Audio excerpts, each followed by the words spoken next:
Welcome back to the first chatting average of the new year, 2025. It's our year of being on FM and only being on Spotify.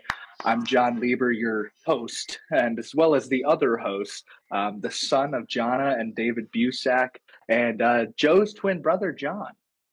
Thank you. Hello. Thank you. Pleasure to be here.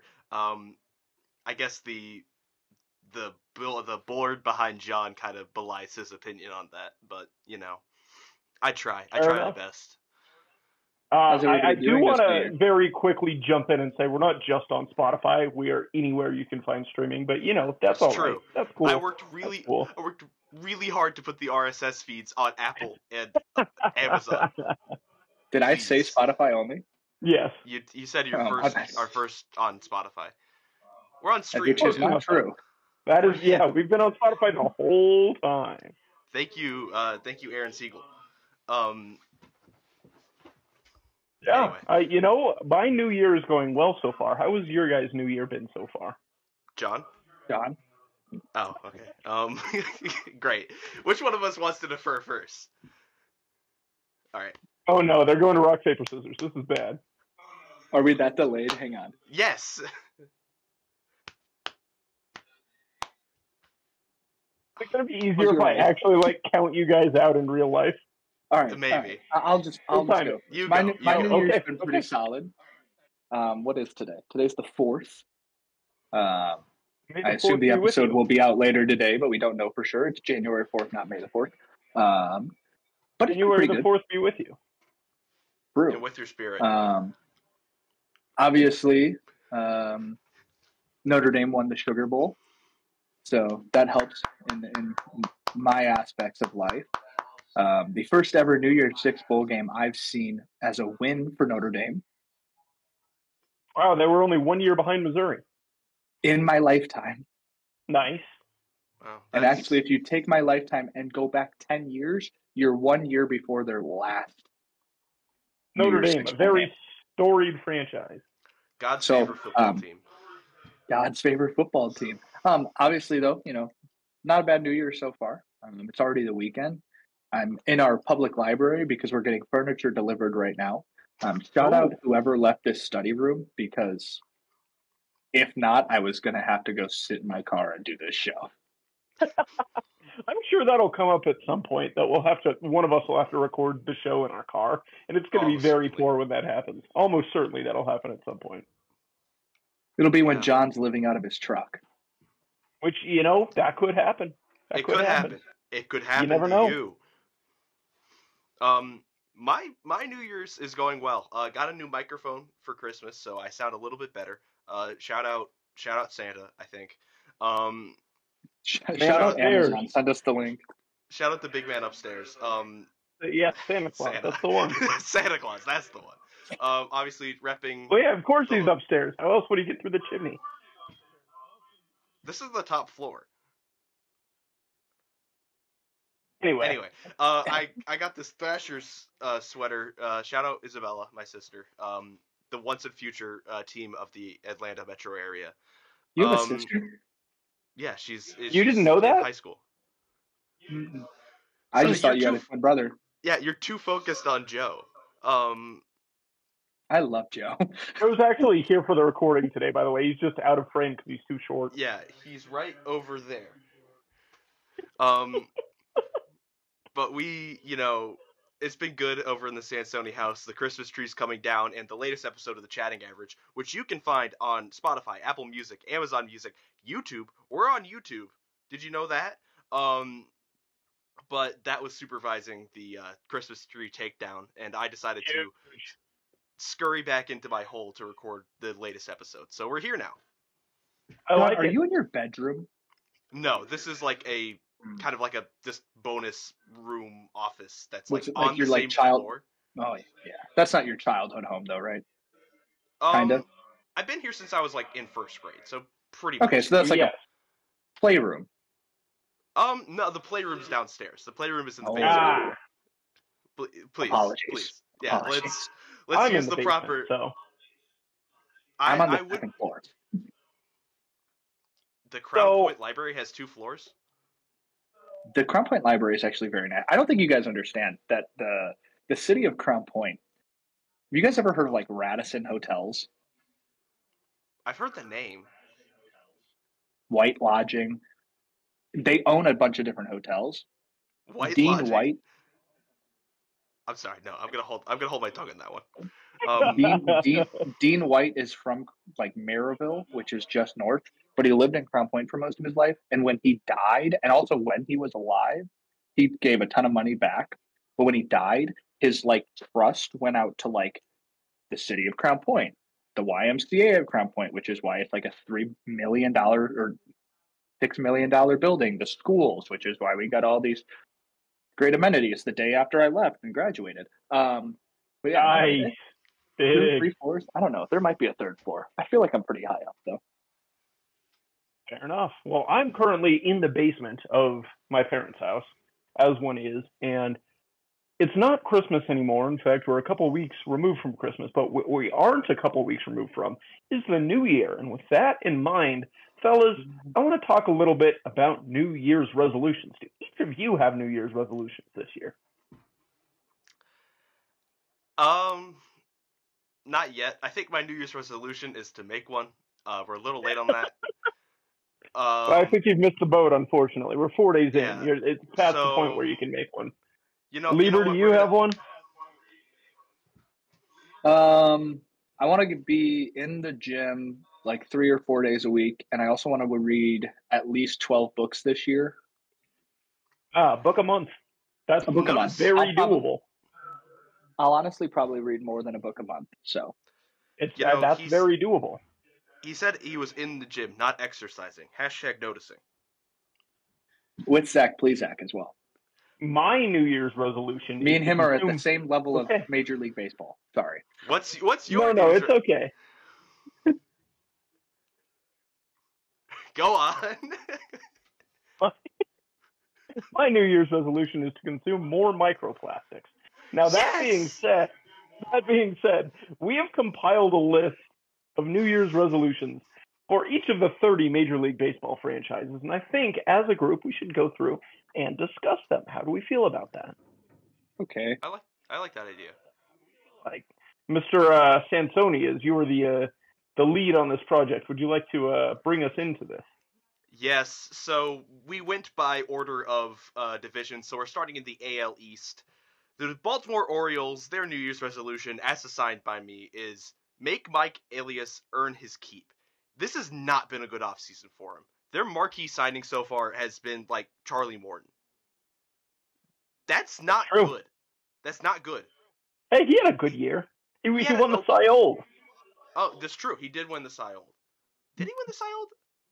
No. No, he didn't. Who won the Cy Young? Chris Sale. Chris Sale did. Wrong Braves pitcher. Close enough. But for a guy that was hailed as like the architect of the Astros' rise to success and now the Orioles' young farm system that continues to produce, when it comes time for people to not come out of the farm system and come out of free agency, he hasn't shown it. And right now, this is a crucial turning point. They lost Corbin Burns to the Diamondbacks. We'll talk about that a little bit later. But this is really a big year for him. And if he can't show that he's got it, there's already been a few people calling for him to get fired. So this has to be a better offseason starting now. I have a odd question that is just because I can't think. Oh, obviously, he's the architect of the Astros and their dynasty of the 2010s, but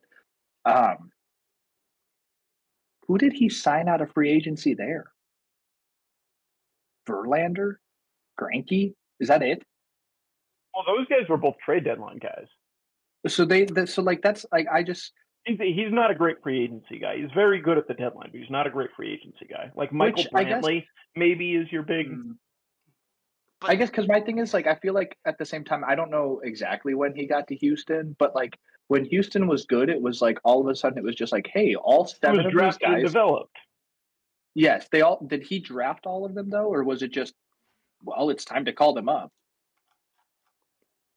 I don't know. I'm always going to root for the Orioles. I like them. I like Adley Rutschman. I've liked Adley Rutschman since God knows when. And I think that they're so close that I think it's a great New Year's resolution. John, fantastic job. Thank you. Anyway, We move forward to the Boston Red Sox, Mr. Santoni.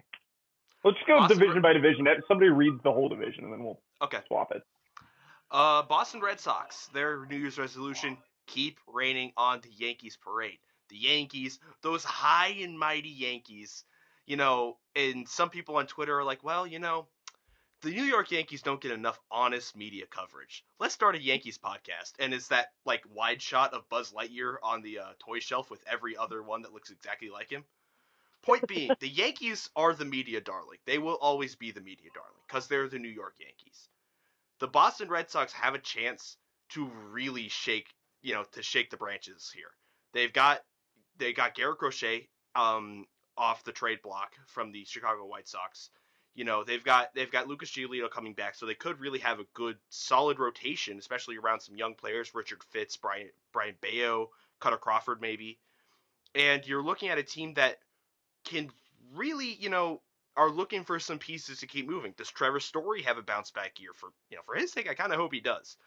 But this is a year where the Red Sox could really be that dark horse in the AL East, because it's been basically Yankees-Orioles for all of last year. This is the time for Boston to step up. And it's a very good time for Boston to step up. You have a bit of a power vacuum, I think, in the NL East because the Rays are no longer relevant. The Blue Jays, I would argue, are no longer relevant as well. You've got the Orioles, which are a very interesting case, right? We just talked about them. They're kind of on the precipice of something, but you don't really know what you're going to get from them, especially if they keep flunking the offseason. And the Red Sox are a team that surprised some people last year. They played better than a lot of people thought they would. They had a better year than a lot of people thought they would.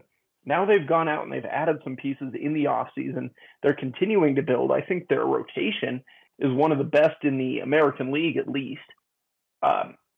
If they can have a consistent year, they can nip at the heels of a Yankees team that went to the World Series last year, but I think has gotten demonstrably worse in the offseason. Yeah, I was going to say, I think the way that the AL East plays out this year is, in my opinion, the Orioles put together a month.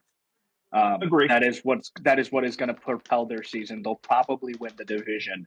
But what if the Yankees, in my opinion, have not done anything that is going, hey, they may be contending, which is so crazy to say because all they lost was Juan Soto. But that's, the second or third best player in baseball.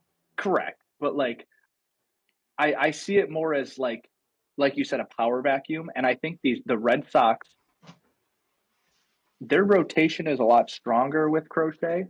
Cutter Crawford's got another year under his belt. I think that they have the ability to also put together a chunk of the season and maybe take that wild card spot. And it's the American League. There's only going to be one wild card team from that division. The other two might come from the AL Central again. Very fair. We move forward. Speaking of the New York Yankees, their resolution this year is to rebuild Juan Soto in the aggregate. Shout out Brad Pitt. But they kind of moneyballed it. They lost Juan Soto, and as much as the Yankees can moneyball, they really can't because they're just going to throw money at whatever the Dodgers don't. But they lost Juan Soto and very quickly pivoted to arguably a more robust plan B. They got Max Fried out of free agency, traded for Devin Williams, and they moved Nestor Cortez to do it, but they were essentially bringing in another rotation piece anyway. And, they bring in Paul Goldschmidt to anchor first base, which I see as kind of a lateral move to Anthony Rizzo, both in age and in possible production. And, they also bring in Cody Bellinger to man center field and or first base. This is an interesting offseason for Brian Cashman and that Yankees front office.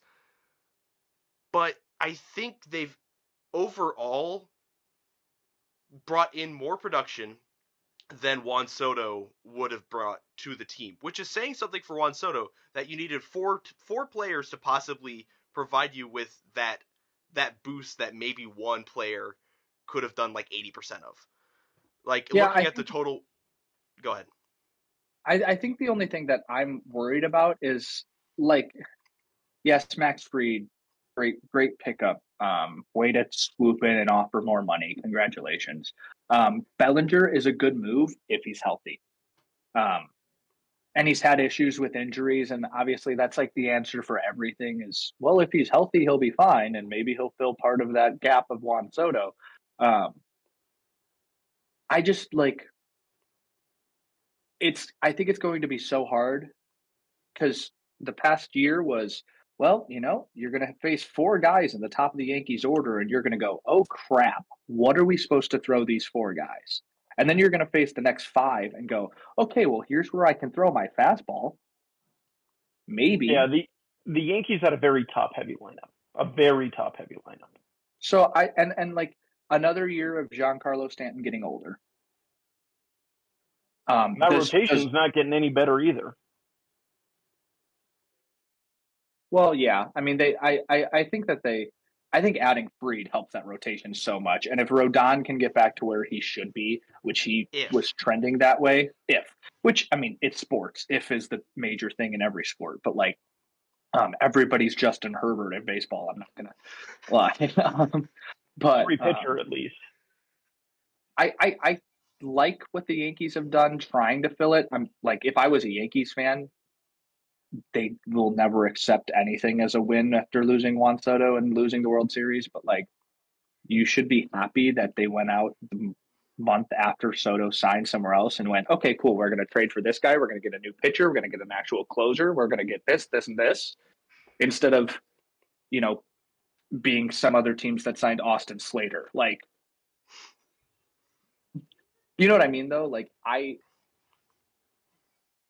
do they replace the war that's created by Juan Soto? No. Probably not. But can you get close enough? Maybe.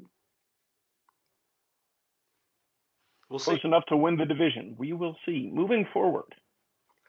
The Tampa Bay Rays, their New Year's resolution is enjoy an extended vacation. Tropicana Field, they blew the roof off, literally. It got blown off in a hurricane, and right now it's in no state to play until at the very least 2026, which means that the Rays had to kind of scramble to find a place to go. Enter the perennial heroes, the Steinbrenner family. Everyone's favorite. Everyone loves the Steinbrenners. If I grew a beard, Hal Steinbrenner would start spinning in his grave so fast he'd start a magnetic field. But, the Steinbrenners swoop in to help their AL East rivals, and out of the kindness of their own heart, give them George Steinbrenner Field, which is the spring training home in Tampa proper, to have for the 2025 season. It's not exactly a vacation in the traditional sense, but they are going into Tampa proper, which has been sort of a pie-in-the-sky idea for the Rays ownership for a while. St. Petersburg isn't too happy about this. They might lose some money. But in the end, the Rays are staying local, but outside, 100-plus degrees in the Tampa summer, the risk of inclement weather gets significantly higher, and it's short porch time. It's the same dimensions as Yankee Stadium. So the Rays have a really, really interesting time ahead of them for the 2025 season. I'm really excited to see what little nooks and crannies they can find. If there's any front office, I should say, that's built to rekindle their entire offense based around changing a field last minute, I think it's the Rays. They're going to find ways to exploit this short porch, and I think that it's going to end up sticking very well for the Rays. Of course, playing outside versus playing in Tropicana Field is going to be an adjustment, I think, for a lot of the longer tenured Rays players, because playing indoors and playing outdoors are very different, especially in the humidity in Florida in the summer. But this is a Rays team that I think under normal circumstances would be really uninspiring and we would kind of ignore by like a month into the season. Now we have a reason to pay attention to them, and I think that's important. I really don't have anything to say. I'm not. Fair enough. Enjoy the vacation. Figure out how to buy out the Steinbrenner family, and build your new stadium in that same spot. Just a thought. Don't rebuild the Trop. Tear it down. Sell the property. The Screw St. property. Petersburg. And go move to the actual city that you slap in front of your teammates. Nice. We move forward. The Toronto Blue Jays bet on Bichette. This has been a guy who's been on the trade block for, like, it seems every season he's not exactly doing what the Rays thought he or the every Blue year, Jays but thought he was going to do. Yeah, every year since his rookie year, he's been a trade piece. Right. And I'm taking a bit of an unconventional way about this. I think the best way to make Bichette good again is to ensure him he's not going anywhere. Because, admittedly, being on the trade block can be a distraction for a player. Think about it. Like you're it's the middle of July and you feel like you're either having a really good or really bad season, and the only thing you can hear outside is, well, which team might want to get this guy, or how can the current team offload this guy? Admittedly, this is a guy who is a very bat-first shortstop. He's come around in some of his defense, but he's been kind of one of the faces of Toronto, besides him and Vlad Jr. I think the best thing that they can do for him is just give him the confidence, like, hey, you've got all 162 games to figure out whatever you need to figure out. You're here for the season. We've got you. We'll do what you need to do. You might get a few days of rest, but you're going to be a pretty much everyday player. Figure it out. My thing with Bichette is, like, he's a perennial Silver Slugger, is he not? Or batting champ, right? Yeah, he up until this last season, his lowest batting average was 290. Last year Right. it was 30. Last year it was 306. Admittedly, he didn't play a ton in the season. He lost a few games. Or that was in 2023. 2024, 225. Did they move He him? had a very big down year. Yeah. He only my played issue with 81 games.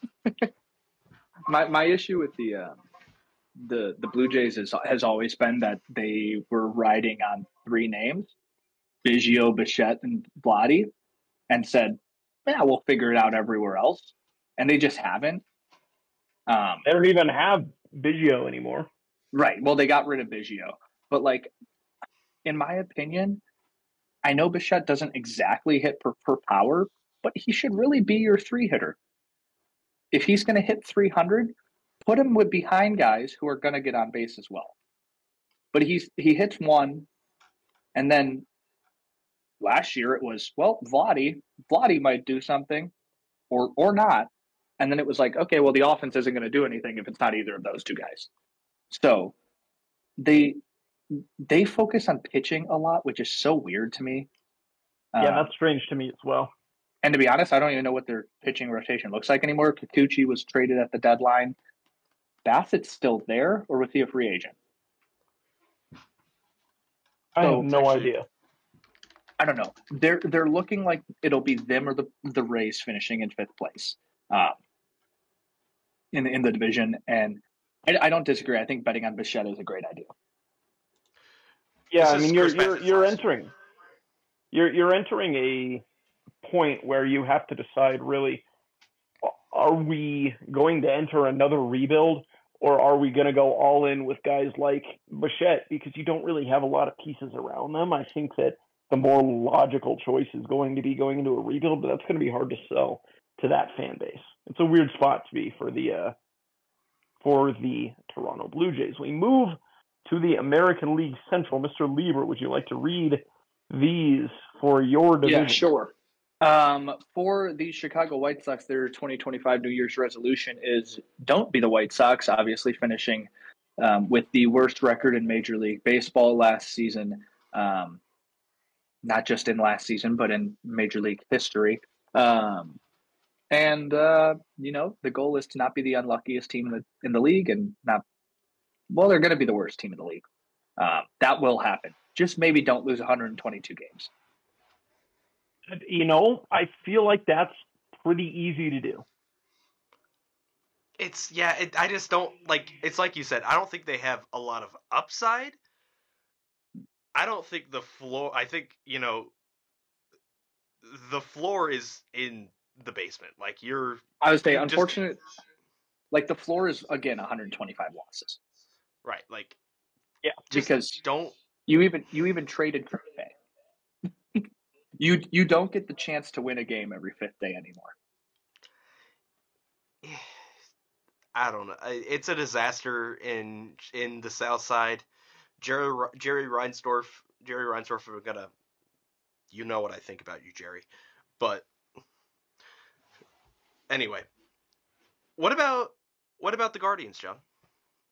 Yeah, the Cleveland Guardians, their 2025 New Year's resolution is prove that last year wasn't a fluke. Obviously, overperforming. They finished second in the division? Grabbed a wild card spot. Yep. Because they played the Yankees first round. That's true. I don't think, to be honest, that will be a hard New Year's resolution to keep a hold of. That is one of those week 2 of the year. Well, that was fun for 2 weeks kind of thing because they were very much a Moneyball team. Like I've said this on the show before, but can you name 5 guys in the lineup? Probably not.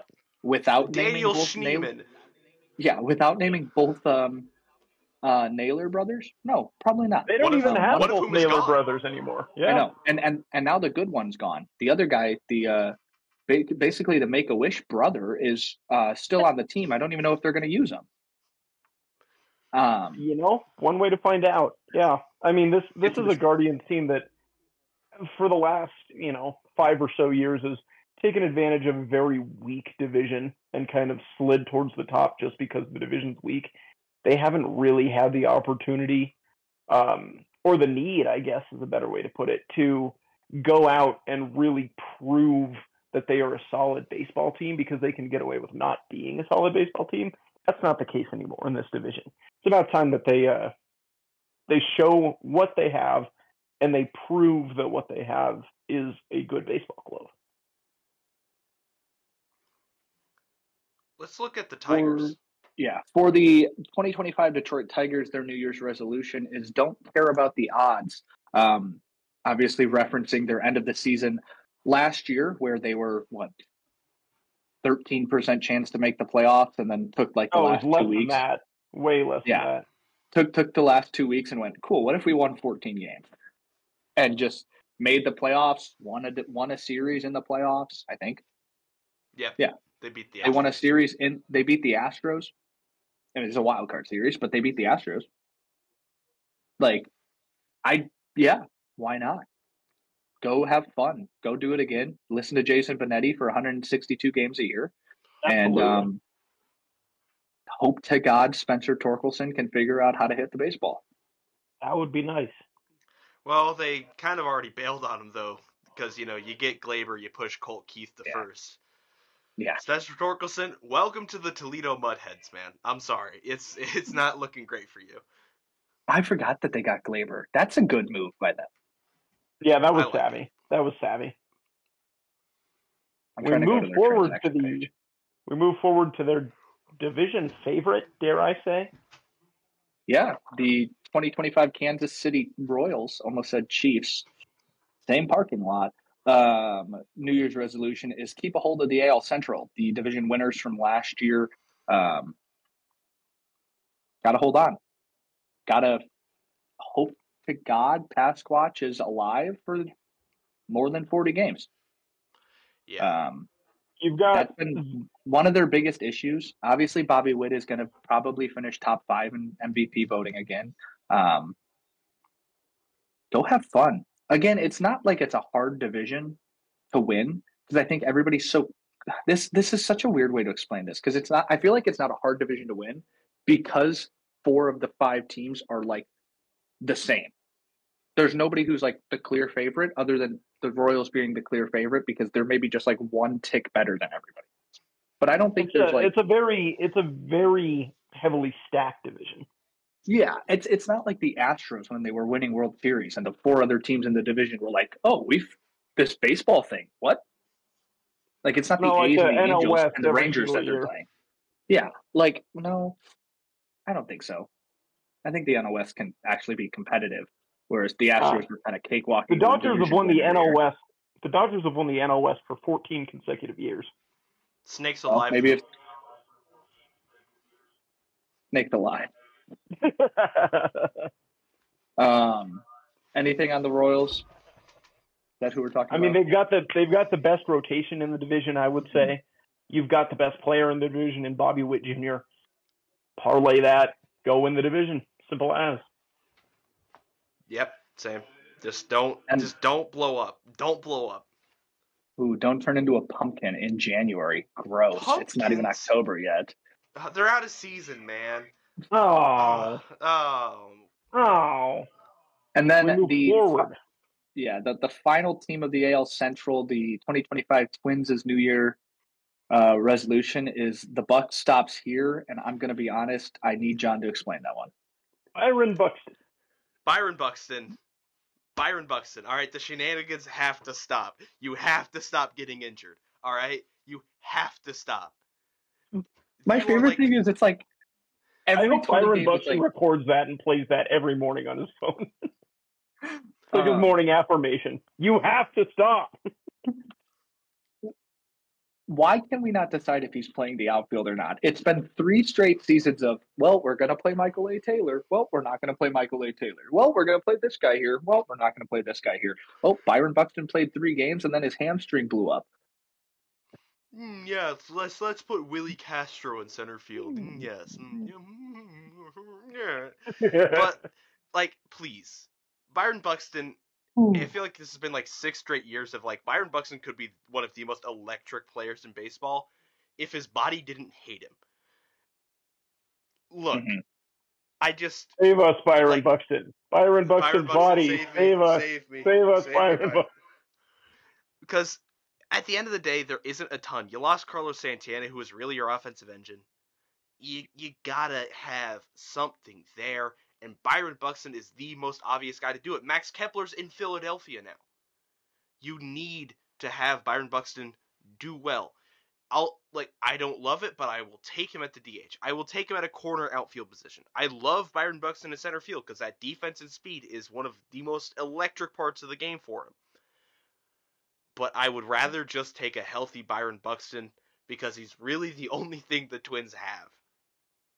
Besides Carlos Correa, I guess. But, you know. They haven't even done – they've done nothing this offseason other than, what, trade Kepler? Or was that at the deadline? He walked. He walked. Right.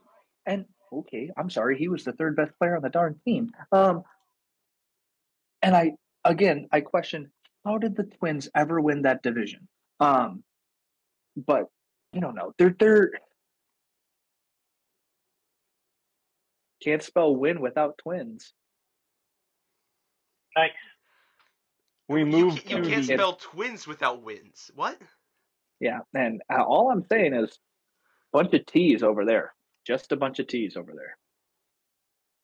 We moved to the AL West.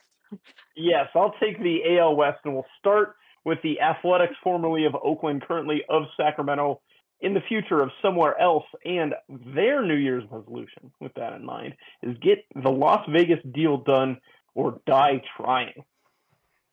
You got to find a place to play, man. It's simple as that. You have to find a place to play because playing in a converted a minor league stadium, a AAA stadium, for 2 years in a row is just not the move. You can't do that. It's still they're still playing. They're sharing it. They're sharing it. It's ridiculous. It's an awful setup. It's an awful setup. It's an embarrassment to Major League Baseball. The A's have to figure out a way to land a permanent home. Now, you've already gotten rid of your entire fan base in Oakland, and that's an issue. That is an issue. But you can start the path of rebuilding, getting in the good graces of Major League Baseball fans once again if you have a permanent home. Sacramento clearly is not their long-term plan, as evidenced by the fact that they don't even have Sacramento in their darn team name. They have to figure out what their long-term plan is, because right now they don't have it.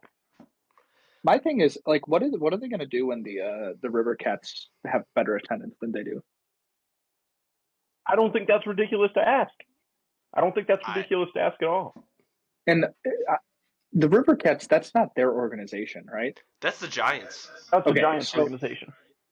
Are they giving money to the Giants organization by playing there? Yes. Or like the owner of the River Cats, who's technically not a part of the Giants organization? Yes, that's the arrangement. But like, I don't know. It's so stupid. Like, they're not even going to end up playing in Vegas. I mean, I hear Nashville's nice in the summers. Well, that would make sense. Jerry Reinsdorf. Basically, the AL West is spread across the entire. Anything past the Mississippi River is the AL West. So put one on the other side, because that makes sense. I like it. We can always reorganize divisions too. Go ahead, Cynthia. It's true. Sacramento's a nice enough town. Mickey Doolittle is from Sacramento.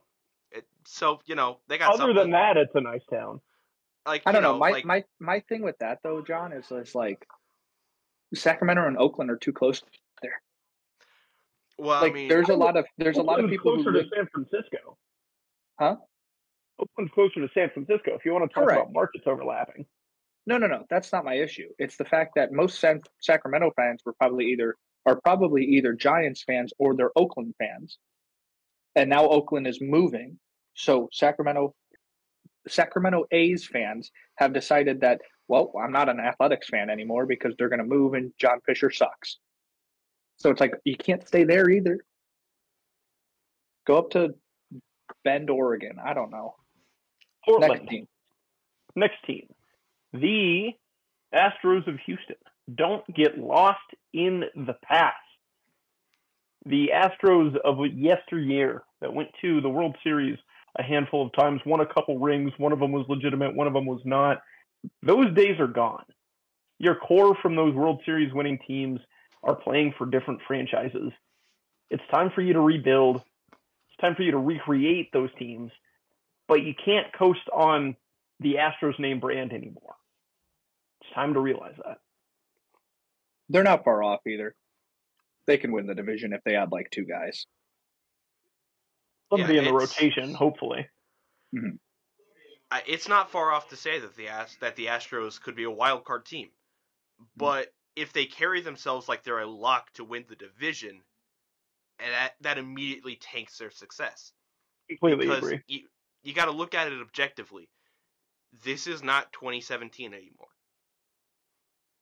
I know that because I'm not in middle school, but this is like, you don't have Carlos Correa anymore. Jose Altuve's in the twilight of his career. Michael Brantley is retired.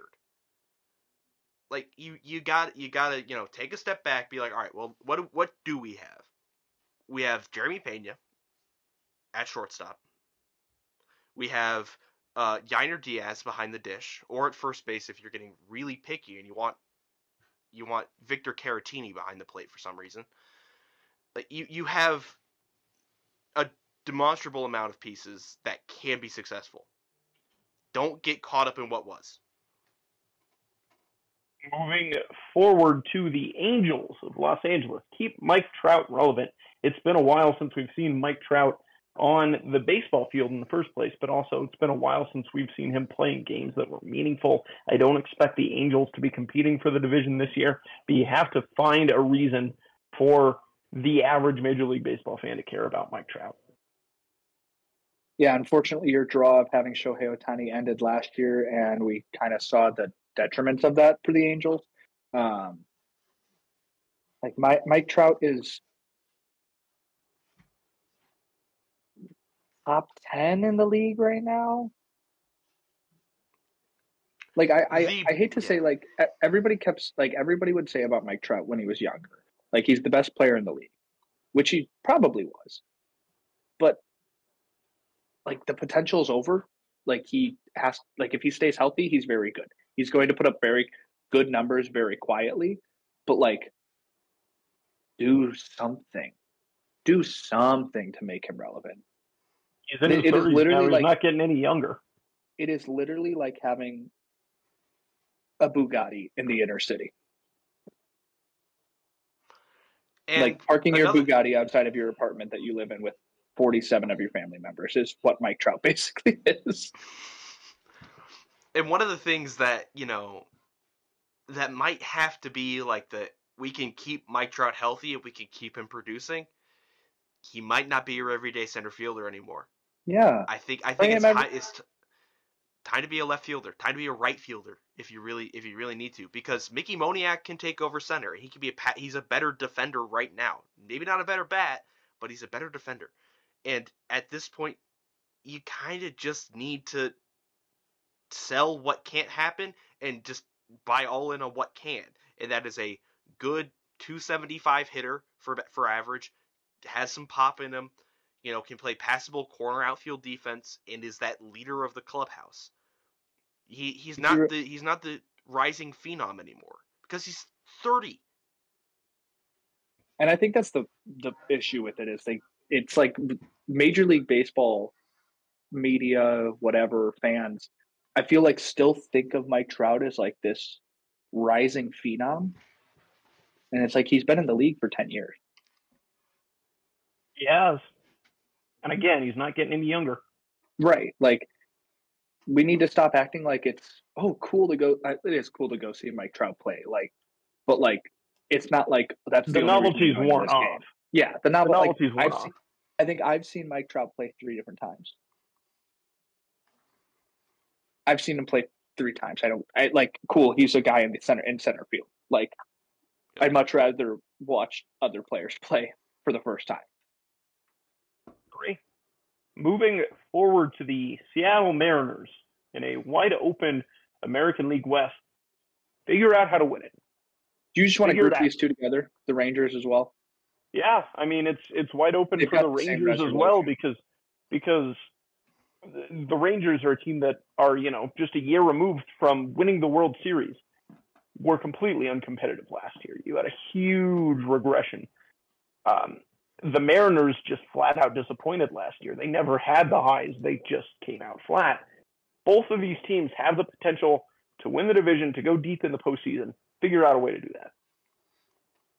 Division's open for both of them. If I was a betting man, it would be one of those 2 teams to win the division, but I'm 95% sure I said that last year. And the Astros did. Like, the Astros can win this division. I know we're not on them anymore, but like the Astros can win this division if these 2 teams, the Rangers and the Mariners, act like they did last year. Oh, well, we could win games, but what if we both went 81 and 81? Right. I mean, go ahead. No, I was about to say I didn't have anything to add. All right, then start reading the NL East, sir. The NL East. We're gonna do a bit of a speed round in this one. Braves, don't get injured in the first month. I mean, you're already not gonna have Ronald Acuna and Spencer Strider in the first month because they're rehabbing from their past first couple month injuries. So just keep Austin Riley healthy, keep Matt Olson healthy. Sean Murphy's now your everyday catcher with d'Arnaud in Orange County. Keep him on the field. Build that momentum. Agreed. It's their division to win again. Agreed. Yeah, you just have to keep your product on the field. Yeah. Wrap your guys in bubble wrap. Maybe hire a new athletic trainer. I don't know. No.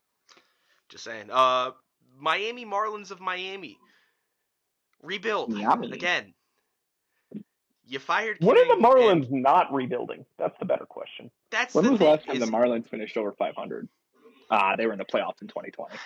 They were in the playoffs in 23, 22. I think it was 22 that they went to the playoffs, and now there are, from that 25-man roster that made the playoffs, there are like 3 players remaining. That's right. Because, who's really there? Jesus Sanchez, Connor Norby, Xavier Edwards, Nick Fortes. This is like the Guardians. Sanchez is still there somehow. They might be the Guardians of the National League. Just, can you name 5 guys in this or 5 guys in this lineup? It's like it's What's you know John Jake Birdie up to Berger. these days? Well, he's on the Yankees. Yeah, actually, growing a mustache. All right, let's see here. The New York Mets. Don't trust lightning to strike twice. You cannot ride the oh my god energy again. In no small part because it's not last season. The oh my god energy was a complete lightning in a bottle moment. It was, the Mets were Metsing again, and then all of a sudden, out of nowhere, Grimace shows up. Jose Iglesias releases a single, and then you're soaring.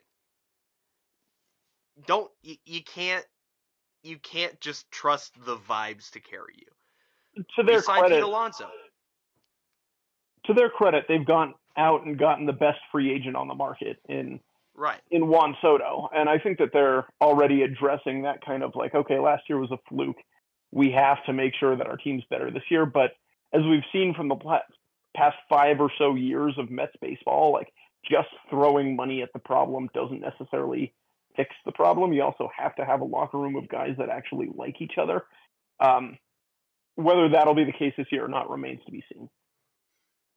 Well, we know that the thing with Juan Soto on the Yankees was that he was really good as a leader with the Hispanic players, with the Spanish-speaking players. The Mets don't need that. Somehow that's Jose Francisco Iglesias. Lindor. You have Francisco Lindor. That's his job. And that's the one worry I have with this team is there can be too many cooks in the kitchen in the leadership process. But if everybody can just perform, you might win the division because the Braves will probably get injured. Sorry, John. No, you're right. The NL East is very strong, right? You have a lot of playoff caliber teams in the division. I think the Mets had to go out and get a big arm like this, or a big arm as in like the weapon sense, not as the pitching sense. They had to go out and get a big weapon like this just to stay relevant in the division. I think it's a good thing that they've done that. However, there's teams like the aforementioned Braves, a team like the Phillies, who we're getting to next, that'll be nipping at their heels. It's going to be a fun division to watch this year. All right, next up, the Philadelphia Phillies. Keep a consistent outfield. You were platooning left and center field all year. And the only person who was somehow a stalwart in the outfield was Nick Castellanos. What? Noted defender, Nick Castellanos. Yeah. Which, I don't, of course Nick Castellanos is a disaster waiting to happen because Nick Castellanos waits for disasters to happen. But you have to make sure that Brandon Marsh in center and Max Kepler in left now, keep him out there. What is Johan Rojas doing?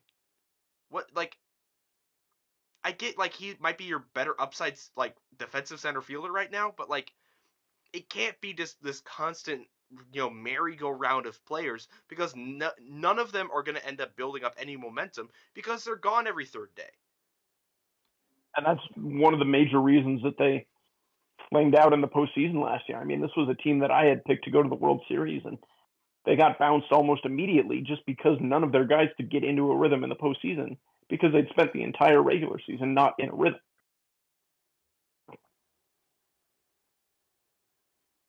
Okay. You got it. Yeah. Last up, Washington Nationals. Stay away from the blackjack table. All right, C.J. Abrams, look.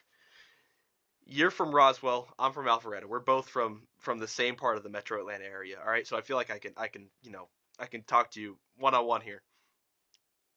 Don't go. Just don't go to the casino. Don't do it. You don't have to do it. No one's making you do it. Just don't.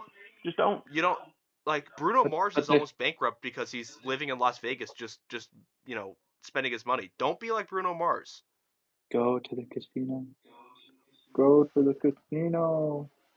Who said Don't that? listen to him. Don't listen to him. Go Don't to the do casino. The Hard we're not Rock sponsored. is calling your name. We're not sponsored by any one specific gambling company. I will never take a stake sponsorship. I will never take a stake sponsorship.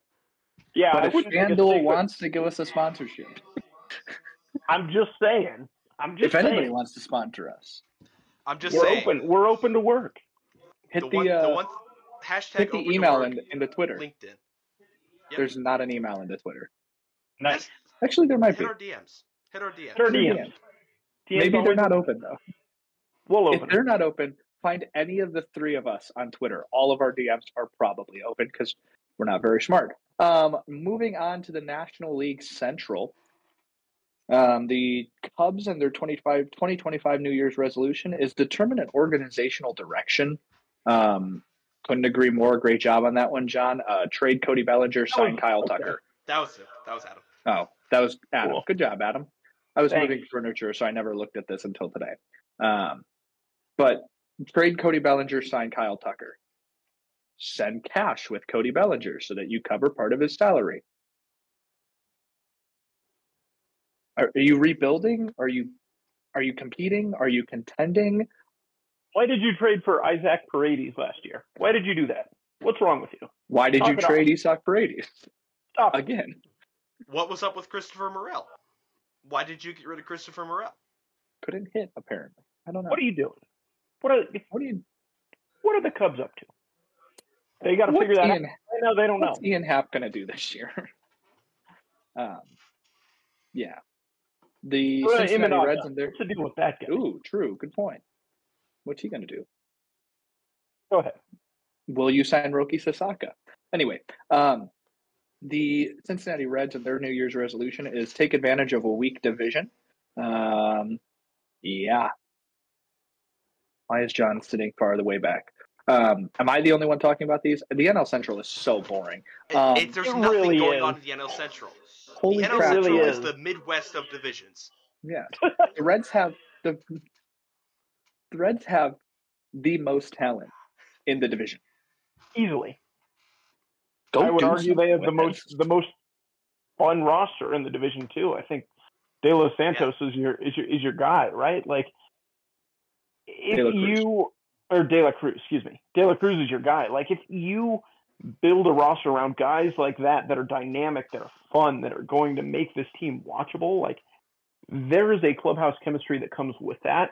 I think there is a huge opportunity for the Reds to go out and seize this division. They had that opportunity last year. They flubbed it. This year, you can't let that slip away again. Completely agree. The other thing is, like, it's not even just Ellie. It's like Encarnacion Strand is like a fun player to watch. And you've got McLean and all of these people that it's just like, can you guys put together 2 months of the season and win the darn division? The Milwaukee Brewers New Year's resolution is keep the momentum into October for once. I agree. Don't know if they're going to make it to October this year, though. Well, they better just like, if they're good enough to make the postseason, the least they could do is actually try to compete in the postseason, because every time they get there and they flame out. And it's not even like one-off where it's like, oh, here's a specific organizational fault. They just stop working. They just don't. It doesn't work. Brewers baseball doesn't work in the playoffs for some reason. And it just doesn't. It legitimately doesn't make sense. So I don't know what to say in terms of fixing it. Fix it. Figure it out. Pitching lab. Restart it. Unplug it. Plug it back in. Ooh, I've always heard that works. I've also heard just hitting it on the side a couple times also works. Yeah. Might help. The Pittsburgh Pirates and their New Year's resolution is keep your pitchers healthy. You've got two of the most dynamic young pitchers in baseball, in Paul Skeens, in Jared Jones. Jared Jones gave you half of a season last year. Paul Skeens gave you half of a season because you kept him in the minors to start the year for some reason. Get them both at the major league level. Get them starting at the major league level. You can compete for a division with just those two starters. They're that talented. Especially in that division. Bob Nutting, if Paul Skeens gets Tommy John surgery this season, I'm flying to Pittsburgh. I'm flying to Pittsburgh, and I will have a sternly worded conversation via email. I just come on. Why would you fly to Pittsburgh to email? The ambiance. It's just the ambiance. The clout. Yeah, the aura. Fair. I guess that's fair. Yeah.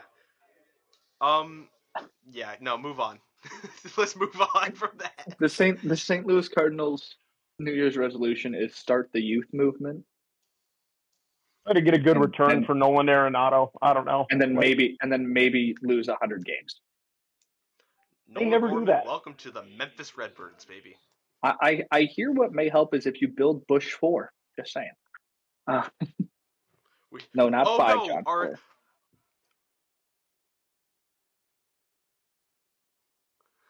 The Cardinals are somehow one of the most uninspiring teams in baseball this year.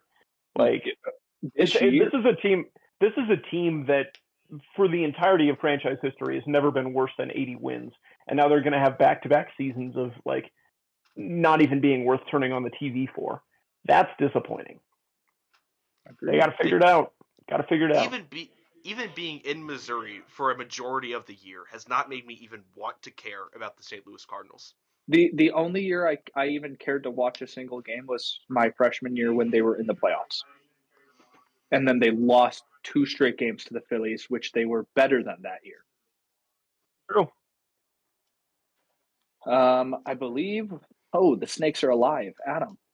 Yeah, we move to the NL West. We'll go rapid fire through these because we still have free agency updates to get to. Somehow we have been recording for so long. The Arizona Diamondbacks. 55 minutes. The Arizona Diamondbacks need to make the most of the wild card race. You're not going to win the division. That's the Dodgers division. It is every single year. Take advantage of this first weekend, this wild card weekend that you have every single year to start the playoffs, where you just kind of get your feet wet, you get some momentum going, carry that into the second to third round. Mm-hmm. Keep going. Yeah. Colorado Rockies. Let the kids play. You had a good bullpen in the second half of last year. Continue to build that bullpen up. Try and get some guys that could be, part of your team the next time you compete 3 years from now. Other than that, I mean, it's very similar to the White Sox. Just try not to repeat last year. Yeah. The Los Angeles Dodgers. What do you get for the guy that has it all? Nothing. Roki Sasaki. Keep doing this. Roki Sasaki. There we go. I mean, genuinely, what can you say about the Dodgers? This is a World Series winning team that lost nobody. Yeah. They lost Walker Buehler. That's their peak. They lost Walker Buehler. You mean Walker Buehler, the guy who closed out the World Series? Yeah, but he had a 6 ERA in the regular season. You don't need him. They have enough depth to have 3 possible major league rotations at this point. You know what really pissed me off is when they re-signed Teoscar Hernandez. What do they need him for? He was good. It's why? Why spend the money when you don't need him? Anyways, because they're deferring it. We move to the Padres. The Florida Dodgers. The Padres' New Year's resolution, the same as every other year for them, is to buy, and then sell, and then buy, and then sell again. Ugh. And finally, the Giants of San Francisco take advantage of the Bay Area power vacuum. As you mentioned earlier, Mr. Lieber, the A's are leaving the Bay Area. There's a lot of fans, and we know that the A's have a very, very determined, very devoted fan base. There's a lot of fans that are looking for a new team. Go out and get them. Give them a reason to follow you. Agreed. Cross the bay, cross the bridge. I don't actually know. Cross the bridge. Somebody, Mickey one time tried to explain to me how the Golden Gate Bridge is not between any of the cities I care about. Yeah, the one you're thinking of is the Bay Bridge. The Bay Bridge is the one that is important to actual people who live in the area, and the Golden Gate Bridge is just a bridge. It goes to Sausalito. Sausalito? Yeah. I don't know. Like the turkey? So here's, all right, let me map it out for you. Here's San Francisco. No. Hey, here's San Francisco. Here's Oakland. This is the Bay Bridge. This is San Francisco. This is Oakland. This is the Golden Gate Bridge. It doesn't go anywhere. Never made sense to me because I thought the Golden Gate Bridge went to Oakland. No. That's the Bay Bridge. It goes to Sausalito, and then Sausalito kind of comes around like this and connects to Oakland at the top. But I mean, it's just much quicker to go across the Bay Bridge at the bottom. And how long of the drive is it from San Francisco to where the 49ers play? Oh, right, an hour. John, did you not know that? The 49ers play in San Jose. I knew they played in Santa Clara, but... Or Santa Clara, yeah. Which is closer to San Jose, which is an hour from San Francisco. Anyways, let's go to the free agency portion of today's show. Yeah, let's... we're gonna send it all the way back to December 27th. Does anybody have an issue with me reading these? No, but you also have to play the music, so make sure you do that too. Detroit signed second baseman Gleyber Torres, and the Los Angeles Dodgers, like we already mentioned, re-signed Teoscar Hernandez on the 27th. I think we've commented on both of these at this point. Adding Gleyber, great job. Teoscar somehow coming back and becoming another Klarna Dodger is fantastic. Great job. Yeah, I'm kind of surprised that he didn't try and go elsewhere and just be your everyday guy somewhere else. Like, he could have been a top 3 bat in the lineup, and instead he's going to be like your 8 or 9 hitter again, and phenomenal. Yeah.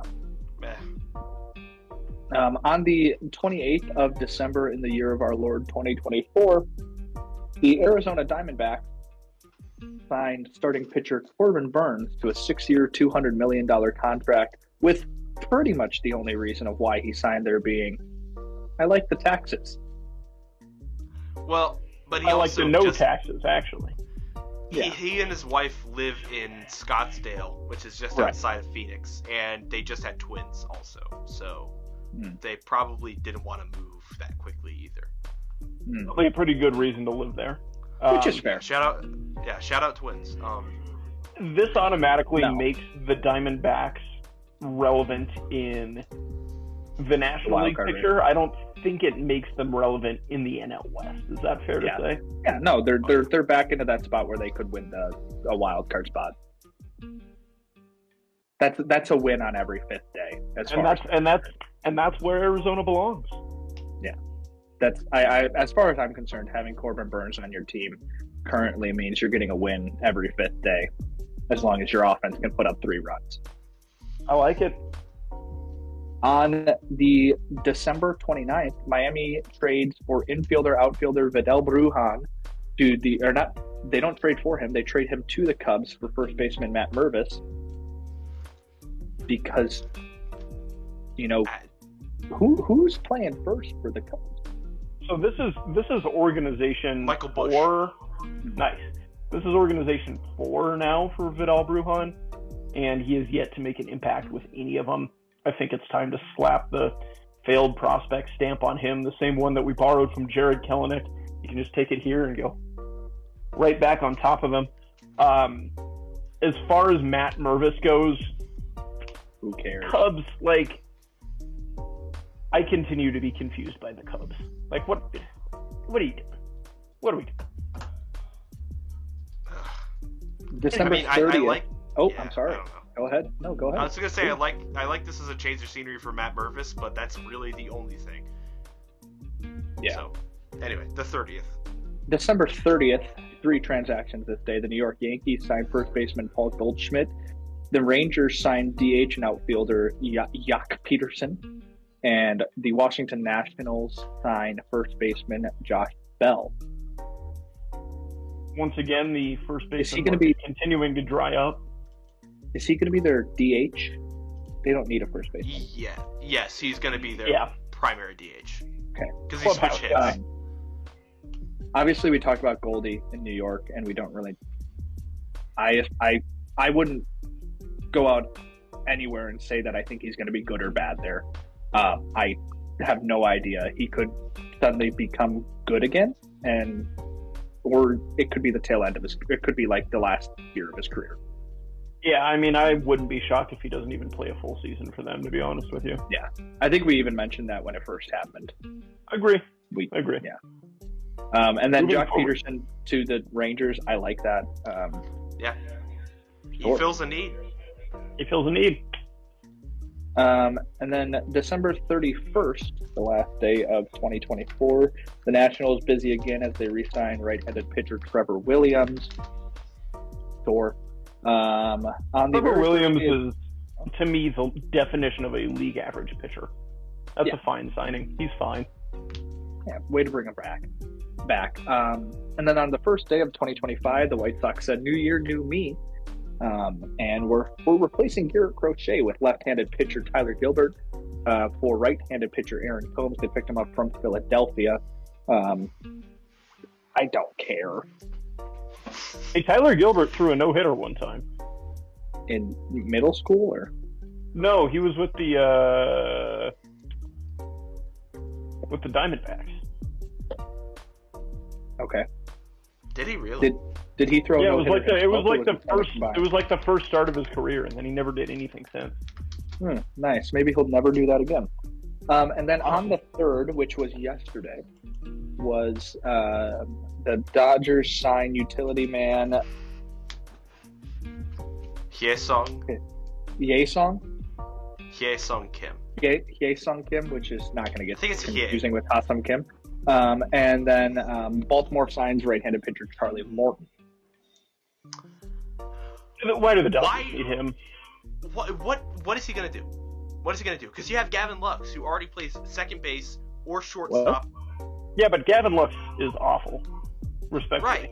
But but then if Gavin Lux goes on the bench, what do you do with Chris Taylor? Yeah, why is Chris Taylor still there? That's actually What a does good question. Kike Hernandez do? What do you do with Kike Hernandez? What do you do with Miguel Rojas? Where does Mookie Betts play? Bring back Justin Turner. No. It raises way too many questions for this to be, and to be fair, this was like a career 770 OPS guy in Korea, but he's a contact first, pretty good defender. I feel like other teams really should have thought about giving him some more money than the Dodgers, because the Mariners actually needed a middle infielder and they did nothing. Yeah. This is a guy that I see as a non-factor for the Dodgers this season. I'm sorry, but unless some injuries happen, I don't see him cracking the starting lineup. I just don't. Charlie Morton. Yeah, you gotta do something else. Good. He's fine. He's a fine 4. He's a fine 5. Whatever. That can't be your marquee signing. No. Baltimore's got a lot of work left to do. Do we have any final thoughts on free agency, or can we close the show out? I believe we can close the show out. I'm just going through real quick to make sure that we're not missing anything that's happening this morning. But I like it. I've come to the decision that we aren't. Wonderful. Do we even want to get to grid today, or do we want to just... I'd love to get to grid today. Let's do Folks, get to grid today. The grid is crazy. The grid It's this weird. year. Yo! The grid in 2025. On the 4th day of the year, they've handed us fourth day of Minecraft Gridmas. in 2014. they've handed us a all positions grid.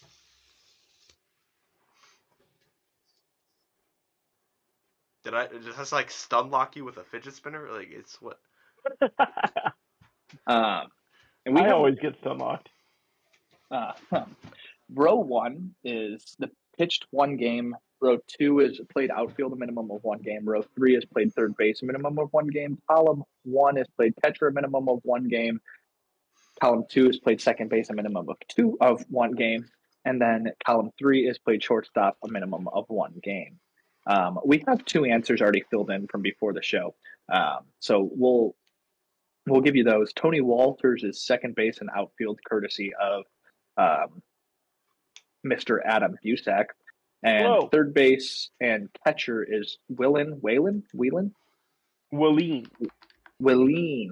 Rosario, also courtesy of Adam Busak, I believe. Does anybody have anything else? I have an outfield catcher, Sure. William Contreras. Not Wilson, I like it. William. He played 1 game in left field in 2021. Got Yeah, it. that'll The better one. What? I said got it. The better one. Yep.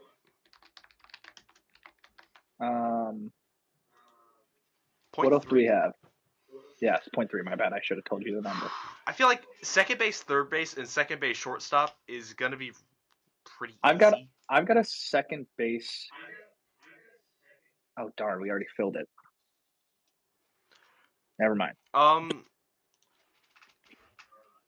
Second base, third base. Actually, I have a second base, third base. Who I is like it. Andrew Vaughn. True. True.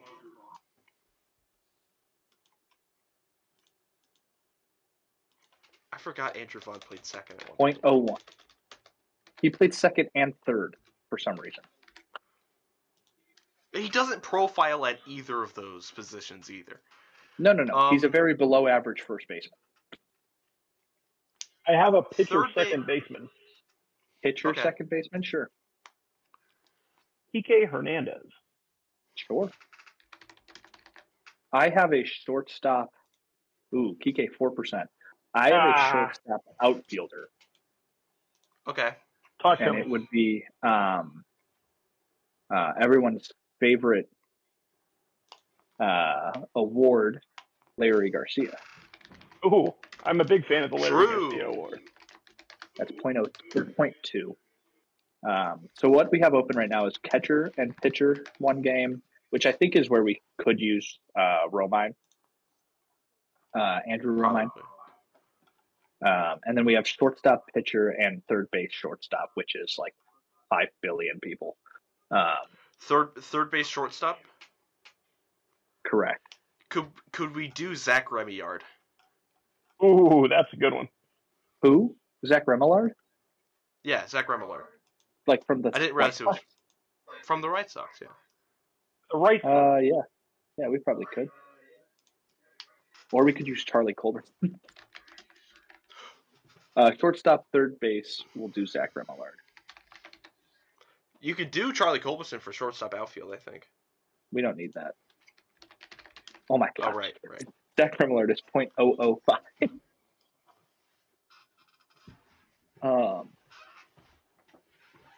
Did Culberson ever pitch? Culberson pitched one game in 2018. He Nice. did. Charlie Culberson, shortstop. 2%. That's fine. All right, we need a pitcher catcher. Are we going to go Romine? Andrew Romine, right? Andrew Romine, correct? Hold on. Yes. Let me make sure it's Andrew. They're confusing because they're brothers. Yeah, it's Andrew. All right. And that gets us a rarity score of 9. As you know, we didn't use a single number one answer. Hardest spot on the grid today was shortstop and pitcher. That's 46%. Yeah, not bad. Let me read these out for you guys. Left to right, top to bottom, Andrew Romine, Kike Hernandez, and Charlie Culberson, all of those being the only percentages above 1. 2, 4, and 2, all respectively there. And then row 2 is William Contreras, Tony Wolters, and Larry Garcia, followed by Wheeleen Rosario, Andrew Vaughn, and Zach Remillard. Very good grid That's pretty today, good. gentlemen. Congratulations. All right. Thank We've you. been here for about an hour and 15 minutes, but there's always time to rant break it. if you have anything. My rant is that Um, we have gotten much worse about our timing since the show went off of FM, and we got to get better about that, guys. Why? It doesn't have to be an hour. Yeah, but like, we went really, really long on the New Year's resolution thing. Who cares? My rant is we'll that, work on it. We'll my work on rant it. is that in 2025, I think I've aged 10 years, maybe even 30. I legitimately, on January 2nd, was standing in the checkout line of our local supermarket and went like this and pulled a muscle in my